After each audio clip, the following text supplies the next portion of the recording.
আজি মই এটা নাহৰ ফুটুকী বাঘ চাই আছোঁ। আমাৰ ঘৰৰ পাছফালৰ পথাৰৰ কাষতে এখন হাবি আছে। সেই হাবিখনতে এটা বাঘ উদ্ধাৰ কৰা হৈছে।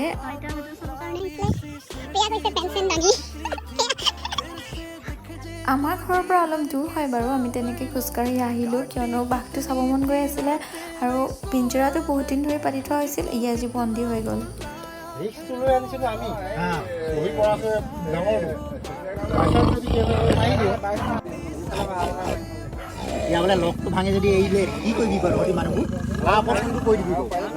বন্দী হ'লত তাৰ খঙো উঠিছে, ভয়ো লাগিছে। ই আমাৰ গাঁৱৰ ঘৰচীয়া জীৱ জন্তুবিলাকৰ ওপৰত আক্ৰমণ কৰি আছিল আৰু ই আজি বন্দী হ'ল। এতিয়া ফৰেষ্টৰ মানুহক খবৰ দিয়া হৈছে, তো আহি পিনে লৈ যাবহি ইয়াক।